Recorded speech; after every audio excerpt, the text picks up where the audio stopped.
Welcome to the इग्नोफेयर। मैं केश मिश्रा आप सभी का अपने इस चैनल इग्नोफेयर पर स्वागत करता हूं। जी हां, आप जैसा आप सभी जानते हैं कि यहाँ जो है 4 जुलाई तक आपकी एससीओ समिति चल रही है कजाकिस्तान में। वहां पर जो है व्लादिमीर पुतिन जी भी हैं, शी जिनपिंग भी हैं। इसके अलावा पाकिस्तान के शहबाज शरीफ जी वहां जाते हैं और शहबाज शरीफ एक ऐसा ऑफर जो है रशिया को देते हैं कि जिसको देखकर पूरी दुनिया में हंसी आ रही, पूरी दुनिया हंस रही। इवन रशियन मीडिया बहुत सारे जोक्स उस पर जो है फैलाए पड़ी हुई है।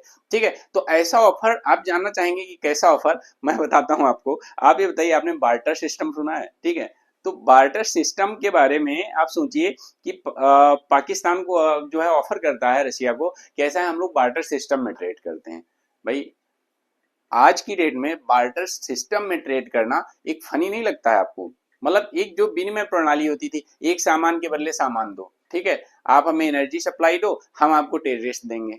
ठीक है, खैर ये एक मजाक है, पाकिस्तान से उम्मीद की जाती है, इसके अलावा और बाकी देशों को कुछ देता नहीं है, इसीलिए मैंने बताया। ठीक है, तो कि तुम मुझे एनर्जी दो, फ्यूल दो और हम तुम्हें टेररिस्ट देंगे। ठीक है, तो खैर लेकिन मतलब ऐसा नहीं हुआ। मैं बता रहा हूँ कि उन्होंने बताया कि भैया बार्टर सिस्टम, तो भैया क्या एक्सचेंज करेंगे वही जाने। ठीक है, बार्टर सिस्टम से ट्रेड करते हैं ऐसा उन्होंने। और साथ ही आपको बताना चाहूंगा कि एक और बढ़िया सा रिएक्शन देखो। पहले मैं समझाना चाहता हूं आपको कि देखिए जो ये कजाकिस्तान वाला एरिया है, ठीक है, तो कजाकिस्तान वाला जो एरिया है वहां पर एक्चुअल में एससीओ की समिति की मीटिंग चल रही है। 1 मिनट, ठीक है, 1 मिनट दीजिएगा। हाँ, ये वाला जो एरिया है ये कजाकिस्तान वाला, ठीक है, ये वाला जो एरिया है यहाँ पर इसकी राजधानी जो अस्ताना है वहां पर इसकी मीटिंग चल रही है। ठीक है, कजाकिस्तान में। और पिछली बार की जो मीटिंग थी 2023 की, वो 2023 की मीटिंग एससीओ की भारत में हुई थी, लेकिन वो वीडियो कॉन्फ्रेंसिंग के जरिए हुई थी। और 2022 की अगर बात करें तो उज्बेकिस्तान में हुई थी। ठीक है, तो ध्यान दीजिएगा। अगर मैं मेंबर्स की बात करता हूँ तो ये जो आपको रेड कलर में दिख रहे हैं, जैसे रशिया है, चाइना है, इंडिया है, पाकिस्तान है, ईरान है, ठीक है, ये सारे जो देश हैं बेसिकली, तुर्कमेनिस्तान है, किर्गिस्तान है, तजाकिस्तान है। ठीक है, ये सभी क्या है जो है इसके मेंबर हैं। ठीक है, अब इसमें ईरान तो अभी हाल ही में बना है। 2001 में एससीओ का गठन हुआ था। भारत इसमें 2017 में शामिल होता है, पाकिस्तान भी इसमें 2017 में शामिल हुआ है। इसको मैं बहुत डिटेल्ड में इसलिए नहीं बता रहा हूँ क्योंकि कल के वीडियो में भी मैंने इस चीज को डिस्कस किया है आपसे। ठीक है, आप ध्यान दीजिएगा। एक बढ़िया चीज आपको बताना चाहूंगा कि यहाँ पर जो शहबाज शरीफ हैं ये मिलते हैं और व्लादिमीर पुतिन से। तो सबसे पहले तो एक बड़ा फनी रिएक्शन यहाँ पे सामने ये आया कि जो इनकी चेयर थी, उनकी इनकी चेयर पर जो है एक एक्स्ट्रा कुशन मंगवा के इन्होंने लगवाया हुआ था। ठीक है, जबकि नॉर्मली क्या होता है कि जब ऐसी मीटिंग्स होती हैं तो जब दो ग्लोबल लीडर मिल रहे होते हैं तो दोनों की चेयर सेम होती है, बट इन्होंने स्पेशल उसके लिए डिमांड की। अब इनको जो भी दिक्कत रही हो बैठने में, हो तो यही जाने कि बैठने में इनको क्या तकलीफ थी जो उन्होंने थोड़ा सा एक्स्ट्रा क्वेश्चन की डिमांड की। खैर वो ये जाने, हम भाई हम और आप कैसे जान सकते हैं, आप ही बताइए। ठीक है, खैर जो है इसके बाद में एक तो ये बात हो गई। दूसरी बात जानते हैं क्या हुई, बहुत अच्छी, कि यहाँ व्लादिमीर पुतिन हाथ मिलाने के लिए खड़े हैं, आप देख रहे हैं। ठीक है, और इनकी नजरें कहीं और हैं। ठीक है, ऐसे एकदम कहीं और हो, बहुत खुश हैं किसी को देख के, जैसे इन्होंने कोई बहुत बड़ा अजूबा देख लिया हो। ठीक है, तो ऐसा नहीं है।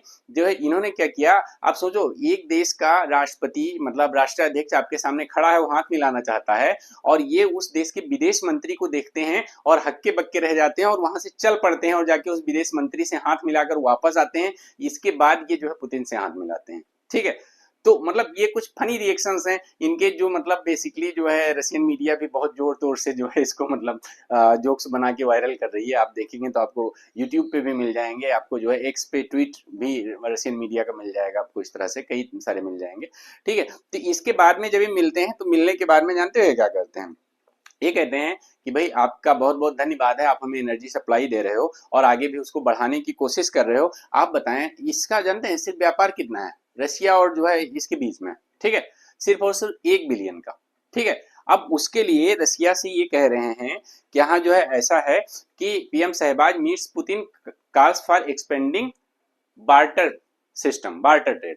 क्या ये हम और आप बार्टर ट्रेड करते हैं? आप हमें एनर्जी दो, फ्यूल दो, हम आपको कुछ देंगे। ठीक है, अब क्या देंगे वो खैर यही जाने। ठीक है, कुछ देंगे, मतलब आज के जमाने में बार्टर सिस्टम। ऐसा इन्होंने कहा क्यों जानते हो? एक्चुअली में ये हमेशा भारत से खुद को कंपेयर करना शुरू करते हैं।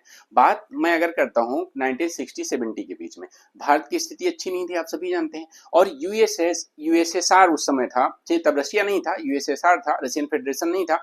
तो यूएसएसआर ने भारत की बहुत सहायता की थी। और उस समय वो जो भी फ्यूल्स और बाकी जो डिफेंस इक्विपमेंट्स थे, ये सभी बार्टर सिस्टम के माध्यम से भारत को प्रोवाइड किए थे, क्योंकि भारत के पास तब इतना ज्यादा फंड नहीं होता था कि वो इस सभी को लेकर ट्रेड कर सके। ठीक है, तो इनको लगता है तब भारत के साथ हुआ था तो आज हमारे साथ भी हो जाएगा, बट आप भूल रहे हैं शायद कि वो 1970s था, 1960s था। अभी जो है आप कहाँ पे हैं, आप 21st सेंचुरी में हैं। ठीक है, तो और तब यूएसएसआर था और अभी यूएसएसआर नहीं है, अभी रशियन फेडरेशन है। ठीक है, अब व्लादिमीर पुतिन है।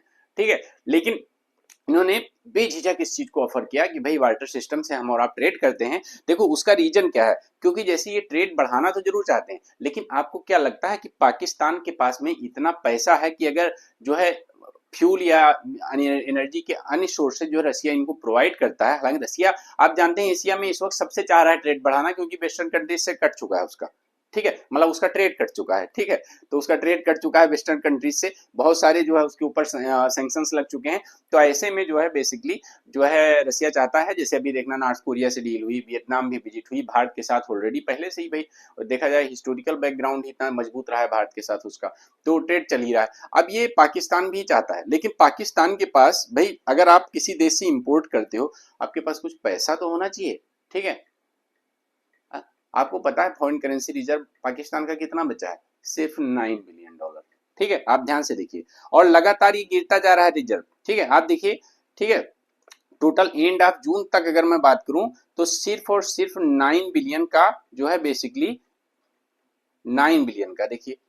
ठीक है, 9 बिलियन का जो है क्या कहते हैं ये इसके पास में फॉरेन करेंसी रिजर्व। तो कैसे पेमेंट करेगा, पहली चीज। अब दूसरी चीज, अगर वो जब उसके पास फॉरेन करेंसी रिजर्व है नहीं तो पेमेंट कैसे करेगा। अब अगर वो चाहे कि हाँ जो चलो हम पाकिस्तानी करेंसी में करते हैं, तो भैया पाकिस्तानी करेंसी जिस हिसाब से गिरती जा रही है, जिस हिसाब से उसके प्राइस गिरते जा रहे हैं, ठीक है, वो मतलब लगभग 300 $1 के मुकाबले लगभग में 290 के अराउंड जो है उसकी करेंसी पहुंच गई है। ठीक है, अब ऐसे में ये बताइए रसिया क्या करेगा उनकी करेंसी लेके। अभी हाल ही में जो है भारत ने कुछ इंडियन करेंसी में पेमेंट किया था, रसिया उसको भी नहीं खपा पाया, जबकि $1 के मुकाबले देखें तो भारत की करेंसी पाकिस्तान से बहुत अच्छी है। ठीक है, फिर भी नहीं खपा पाया और रशिया को क्या करना पड़ा, उस पैसे को भारत में ही इन्वेस्ट करना पड़ा। अब वो पाकिस्तान की करेंसी लेके क्या करेगा, पाकिस्तान के पास सिर्फ एक ही चांस बचता है, और वो क्या है, वो ये है कि वो पहले चाइना की करेंसी खरीदे, चाइना की करेंसी खरीद कर फिर उस करेंसी में रसिया को पेमेंट करें। ठीक है, ये एक ऑप्शन उसके पास बचता है। लेकिन अगर फॉरेन करेंसी रिजर्व की बात देखें तो $9 बिलियन बचा है, वो भी लगातार गिर रहा है, और उसमें से अगर देखें लगभग $2 बिलियन का इसी साल उसको क्या करना है, लगभग में जो है कर्ज चुकाना है। ऐसे में आप उसको देखेंगे कि यहाँ जो है लगभग में 6 से 7 के बीच में उसका जो है फॉरेन करेंसी रिजर्व आ जाएगा। अब ऐसी सिचुएशन में जो वो कैसे ट्रेड कर पाएगा रसिया के साथ, ये वही जाने। ठीक, तो खैर फिलहाल के लिए बार्टर सिस्टम का इस समय ऑफर करना रसिया को, यही जो है एक बहुत बड़ी फनी बात थी, मैंने सोचा आपके सामने रखा जाए। ठीक है, और ध्यान दीजिएगा ये क्लास जो है मेरी करंट अफेयर की डेली सुबह 9 बजे चलती है, और इंडियन इकोनॉमी का जो फाउंडेशन कोर्स है वो रात को 9 बजे चलता है। ठीक है, तो आज भी क्लास सुबह करंट अफेयर की हुई है, आप देखिए बहुत अच्छे अच्छे प्रीलिम्स प्लस मेंस का पर बात की गई है। आपके मेंस के लिए ये करंट अफेयर बहुत इंपॉर्टेंट होता है, अगर आप यूपीएससी या स्टेट पीएससी किसी अदर एग्जाम की भी तैयारी कर रहे हो। साथ ही एक चीज आपको और बताना चाहूंगा, अगर आप मेरे चैनल पे जाते हैं तो बहुत सारे छोटे छोटे वीडियोज बने हुए हैं, आप देखिए आपके जो है जियो पॉलिटिक्स को मजबूत करते हैं, करंट इवेंट्स को मजबूत करते हैं, इनको आप सभी को देखिए, बहुत अच्छे वीडियोज लगेंगे आपको। और साथ ही करंट अफेयर्स की पूरी आपको सीरीज आपको वहां पे मिल जाएगी। ठीक है, एक पूरा प्लेलिस्ट भी बना रखा है मैंने इसके लिए, अगर आप जाते हैं तो ये सारी प्लेलिस्ट आपको दिख रही होंगी, सभी प्लेलिस्ट आपको मिल जाएंगी। इसमें यूपी पीसीएस के प्रीलिम्स जो पेपर्स हैं उनके कई सालों के एनालिसिस भी आपको मिल जाएंगे। ठीक, बहुत डीप एनालिसिस हुए हैं। बाकी इंडियन इकोनॉमी का फाउंडेशन बैच की भी प्लेलिस्ट है, उसमें 10-15 क्लासेज आपकी जो है बेसिकली फ्री होंगी, उसको आप देख के फिर उसमें एडमिशन ले सकते हैं, बाकी तो पेड है। ठीक है, तो चलिए धन्यवाद आप सभी का।